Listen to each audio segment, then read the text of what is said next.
I just removed the front coilovers on my Toyota Tacoma to test the front suspension. So there's no coilovers on this right now. And these are 35s. I jacked it up. You can see it's gonna rub right there. So this is a good way to cycle the suspension before you take it off-road. Is remove the coilovers and jack up the front end. The only thing is you have to do an alignment afterwards, but that's okay because I'm upgrading my front spring anyway on my Bilstein 6112s. But you see, with no coilover, the suspension jacked all the way up. It's definitely going to hit my fenders right here, so I'm going to cut this and trim my inner fender as well to clear the 35s. So here's the fender trimmed on the other side. I trimmed the metal fender up a little more than 2 inches, and then I trimmed the plastic fender up a little bit as well, just to give a little bit more clearance. I already did some trimming to my fender liners to run the 33s, so now I'm going to do a little bit more. So just remove the tin all around and underneath here.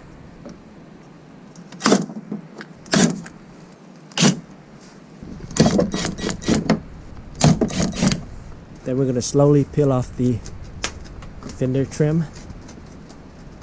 There's some tabs on it and a little bit of double-sided tape.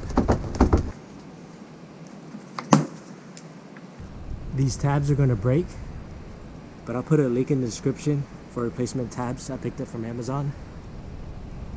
Now I'm going to use a jigsaw and to cut about 3 inches to 3.5 inches up here, all the way around. So don't go past these marks.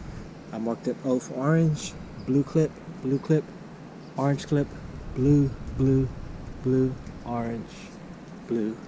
We'll be using a jigsaw with a metal blade and a cutting wheel with a metal blade. I have my PPE here.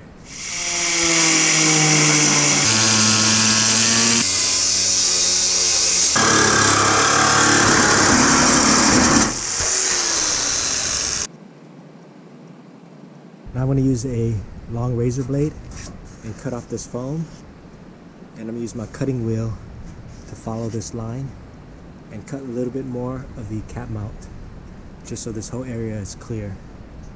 I use a grinding disc to smooth out the cuts, and then I drilled a hole right there to zip tie the fender liner.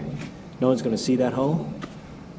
I'm trying to keep most of my fender liner. The fender liner protects all the mud and dust and crap that go into the fender well, but more importantly, the fender liner up front right here protects the lights and everything from getting all the water, mud, and crap into it. So I cut the fender liner right there. I zip tied it to a bracket. I cut it right here, zip tied it over there. If you're gonna get rid of the fender liner, you don't have to worry about it. It'd be a lot easier, but I'm trying to salvage my fender liner. This side is not as important, but the other side has the air intake funnel right there, so you want to protect that. So hopefully this works out. Now I'm going to use some touch-up paint to go all around the metal just to protect it from rusting in the future. I use a heat gun to remove the residue, and then I put the orange and blue clips back on, and then I use a heat gun to remove the residue here. And I'm going to use 3M double-sided tape, and then I'm going to snap it back on. I reinstalled the factory fender flare. And if you look at inside, from where the metal was cut to where the fender flare is, it's a huge difference. So definitely more clearance, but I'm going to trim the fender flare to get close to that metal fender. I don't have a drawing compass, so I made a makeshift one. Cardboard box, this is 2 inches. I put a stick there, and I'm going to put my pin here and I'm going to go around the fender.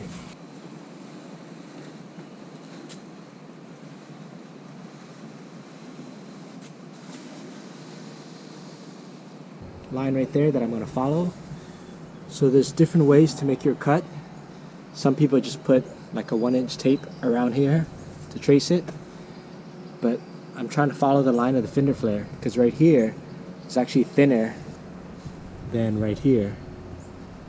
So by doing my technique, it's going to cut right here a little bit more aggressive, a little bit less, and more aggressive. So it's going to kind of follow the line.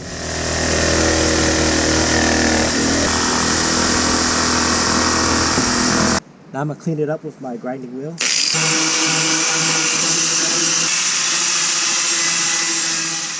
Alright guys, front fender trimming is done. It's not the perfect cut. So if you're trying to build a show truck, then get it done professionally. If you're doing it for clearance like I am, then I just did a DIY. Pretty simple to do. My cuts aren't perfect, but it's function over form. And now I gain about 3 inches of extra clearance to my fender and fender flares. That's going to help when I go off-roading with my 35s. I managed to salvage some of my fender liner. This is the driver's side.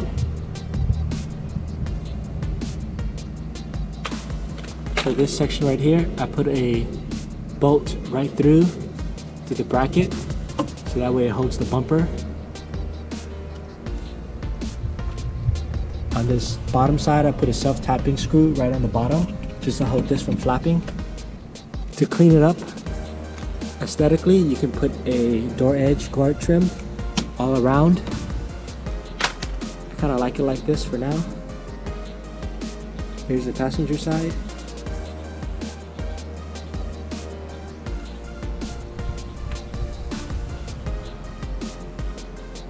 And then back there is the intake air filter. But having the fender liner here hopefully will prevent some stuff going in there. Try to salvage the fender liner for now. Hopefully that works. And again, I gained about 3 inches of extra clearance for my 35s. You can ignore that for now, the cap mount, because I'm going to get that welded soon. I'm going to tackle the rears on another day, so look out for that video. Until next time, hope you guys enjoyed the video. Please like, subscribe. Thanks for watching.